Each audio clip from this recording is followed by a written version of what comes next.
display of the animal customers. Come here, my boy. And there he goes. That is the cast.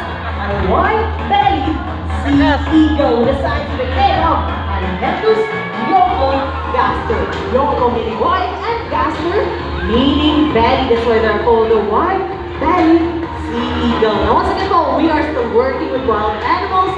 As much as we want to train them, we don't want to change the behavior. And Lakas can take all his time for in the world, okay? Now, hi Lakas! This is Kuya Jimar. Ayun, nandito na. And there he goes. That is Lakas. The white-bellied sea eagles. Now, white-bellied sea eagle can be found in Australia, India, and also here in the Philippines. Now, white-bellied sea eagle are the second largest eagle here in the Philippines. When they reach the adult size, their wingspan can reach up to 2.2 meters or 7.2 feet. Or kasing tangkad lang po ni Lebron James. Okay, now before we proceed to our next animal ambassador, ano ang pinakamalaking agila here in the Philippines? The largest eagle? Crocodile. Yes, the Philippine eagle is the largest eagle here in the Philippines. Say hi po for Ringling. Hi Ringling! And there he goes. Once again, that is Ringling. Or Brahminica, he decides to the name of Aliestur indus, locally known as Banog. Now, Brahminicates can be found in coastal areas and also in mangrove areas. Malapit po sila sa dagat at sa mga batawan.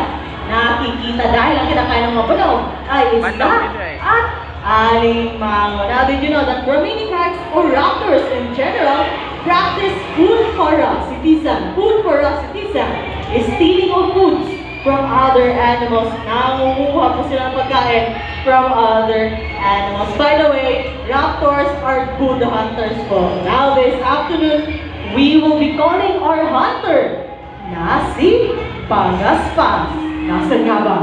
Ayun na po, that is Pagaspas, our Philippine serpent eagle. Now, this afternoon po, Pagaspas will show us how they hunt their prey using a toy lizard. Ayun na, Pagaspas. Here is your toy lizard na po. Once again, Pagaspas will show us how they hunt their prey. Now, Philippine serpent eagles will start the top, dive up the prey, talons first po. Now, they have a scientific name of Spilornis molus pilos. Spilo means spotted, and ornis meaning bird. So, if you notice po, Pagaspas here has a lot of spots all over his body. Ayan, previewin muna ng Pagaspas. Now, you see guys, he has a lot of spots all over his body. Now, unfortunately, Brahminicates, serpent eagle, and grass owls are commonly turned over or rescued po here in Davao Report because a lot of people just harm them just for fun. So if you know someone who does harm any animals, please call your local authorities na Pagaspas, our Philippine serpent eagle. Palakpakan naman po. And thank you so much, Kuya Jimar, Kuya Michael, and Kuya Blue and Gold.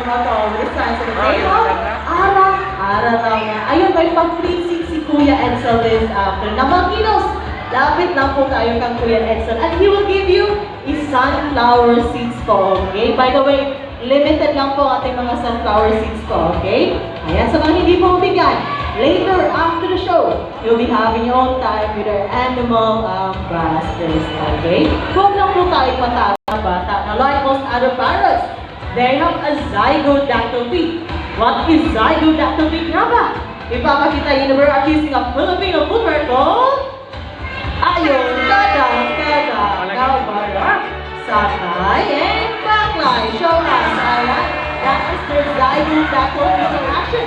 Two toes facing forward and two toes facing backwards. So, they are able to grab any items. So, yan, take your time, Barak. And there he goes.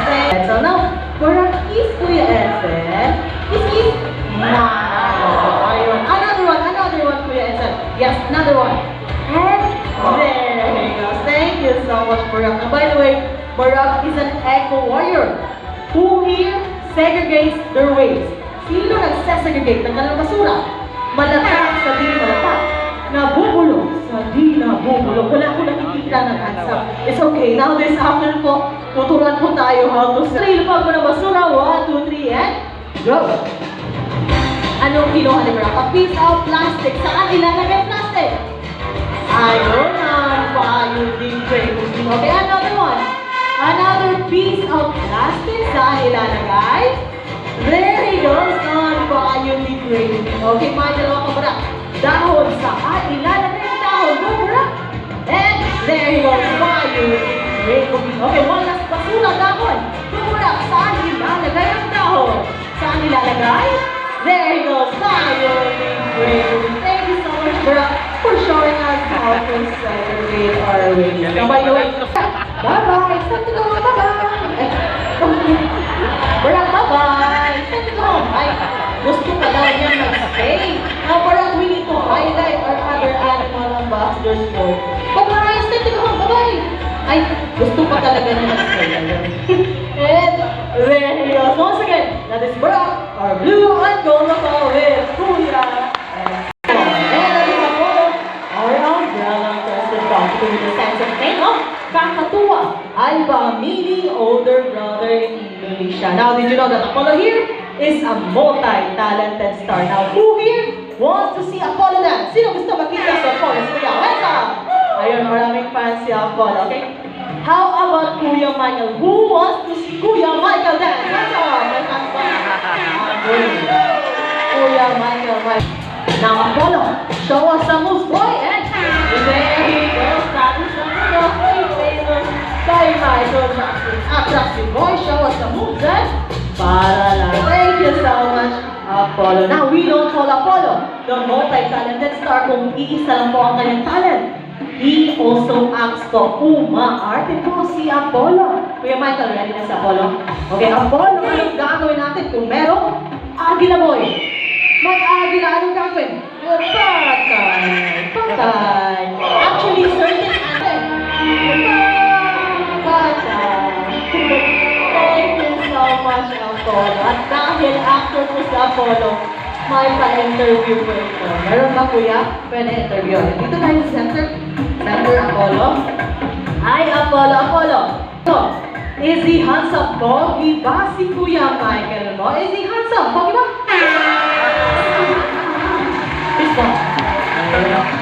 Mukhang alam ko na ito. Wait a minute. Apollo, look at me, boy. Cute ba ako? Cute ba ako? Look at me. Ay. Look at, ato si Max. Mga naka-black. Look at Max. Is she pretty? Maganda ba si Max? Look at Max. Is she beautiful? Maganda ba? Nag-blush na. Yan, nag-iyak pa si Max. Ayun, ito. Iba po, ito Apollo. Is she pretty? Right, hands up, Pogi ba?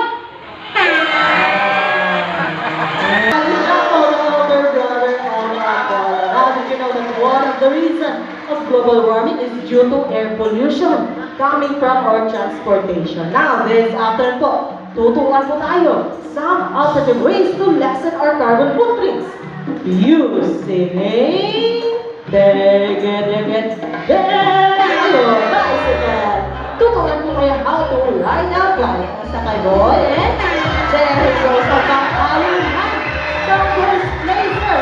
Pag-jacket boy. Pagka-boy, para lang. Thank you so much, Jumbo. Now, sa mga hindi po marunong mag-bike, tutukan po tayo how to ride a scooter. Ayun na, Jumbo. Sakay, and ang mga hinahinay lang po, nakakadulax. Para lang. Now you see, guys, even our animals love to help our Mother Nature. You can also do your part by doing the reduce, reuse, recycle, and repurpose, and some other ways for your transportation. Once again po, that is Jumbo, our umbrella coaster package. Now, by the way, in the Philippines, we also have Nakasama. And there he goes. That is Mr. Bill. Now we call his brother, Nasi JJ. And that is JJ, and that is Mr. Bill, our Philippine Great War Bill, besides the name of Joseros Mindanenses. Mindanao, Nenses meaning belonging to, therefore belonging to Mindanao. They're commonly found here, South Cotabato, and other parts of the Mindanao. So if you notice po, the reels or ang kanilang mga tupa, it comprises 30% of its body. Now this after po, Mr. Bell and JJ will show us their bills po. Okay, but before that, I have a job for you to follow muna. Okay, at the count of 3, you need to shout fly. Shout fly, okay? Dahil magpapakita nila sila Mr. Bell at JJ. Now practice muna. 1, 2, 3, and Fly! ayun, sila ma'am lang yung nakikinig. How about the others? Ayun. Once again, shout fly at the count of 3 dahil magpapakita nila sa ating mga kalaw. Once again, 1, 2, 3, and Fly! ayan. Kuya Excel, ready na? Kuya Jimon, ready na? Prepare ka na dahil mabilis lang po ito. At the count of 3. 1, 2, 3, and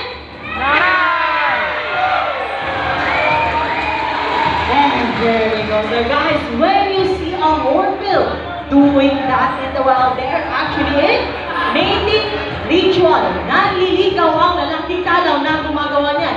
Mas maraming insekto na nag-catch and fly.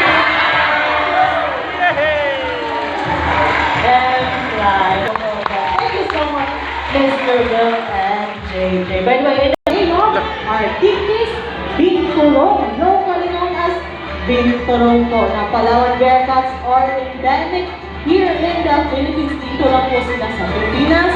Nakikita specifically sa Palawan, hence their name, the Palawan Bearcats. Now, did you know that their tail acts like a prehensile tail or fifth limb?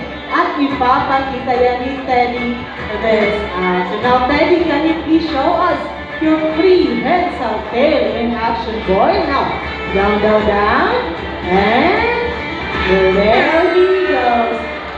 They actually do that in the wild to get some fruits hanging from a branch. Now, did you know that the favorite fruit of Palawan Bearcats is rambutan and also durian? Diba? So siya sila. And thank you so much, Teddy. Now, Teddy has an older brother. Now, may I direct attention to your right side and may you welcome Uno. Hi, Uno. Come here, boy. Once again, that is the older brother of Teddy. Medyo mahihain po si Uno. So, pagbigyan na po natin, okay? Hi, Uno. Now, while waiting for Uno, you can tag us and follow us on our official Facebook page. That is Davao Crocodile Podcast. And for the curious, you can call our contact number 0917-702-5953. Now, the reason that there's bear today because they're able to stand on their 2 hind legs. And there he goes. Thank you so much, Uno. So, by the way, omnivores po ang mga Palawan Bearcats. Kumakain sa ng gulay, prutas, at karne. But this afternoon, anong pinakain ng Kuya Edsel? Nakita mo? Ayun, ano yan? Ayun, saging or banana. Now, a quick question for all of you. Anong tawag sa hayop na kumakain lamang ng herbs and grasses? Herbs and grasses? Herbivore. How about karne? Carnivore. How about herbs, grasses, at karne? Ayun, omnivore. Now, anong tawag sa hayop na kumakain lamang ng fruits or prutas lamang? Anybody? Saysay po, they are trained naman po sila. Sanay na sanay po sa tao si Bonbon at si Saysay. That's why you can touch them po. Pero wag lang po natin i-touch yung mga trainers. You can touch Bonbon and Saysay po. Very gentle guidance po natin mga Burmese Python. Now, guys, this is Bonbon and this is Saysay, our Burmese Python with the scientific name of Python divitatus. They are one of the largest species of snakes in the entire world. When they reach the adult size, they can reach up to 20 feet long and 90 kilograms. So, mabigat-bigat po itong ating mga Burmese Python. Sino po yung natin natin? Yes, si Sir. Okay, sir. Who are you with? Who are you with? My brother and his wife. Brother and wife, saan kayo? Kawal-kawayan. Alam mo, dito tayo sa center. Can we take a picture lang po? Center lang po. Upo ko yung matakot. Ayan. Can we take a picture and video po for sir? Okay? Pang-my-day pa ang Facebook natin, sir. Sir, please come forward here at the center. Alright. Now you see guys, very gentle giants po ang ating mga Burmese inside your homes. Especially kung hindi nyo po alam kung anong uri ng ahas ang nakita niyo po. Okay? Once again, do not touch most. The moment that you enter this facility, you are just going to get round of applause for yourself. Now, I would like to introduce your trainers. This is Kuya Jimar, and this is Kuya Michael with our Burmese Python. That is Kuya Edson with Rocky, our Yearling Crocodiles, and that's Kuya Dexter with Rocky, our umbrella custom crocodile. That is our tour guide, that's Kuya Junel. At the top is Kuya Benji and Kuya Toto. Now, once again po, we are Gago from our future. Mabuhay o Montreal. Daghang salamat sa inyo. And as promised po, your free selfie with our animal ambassadors. Just for an Australian man. Excuse me.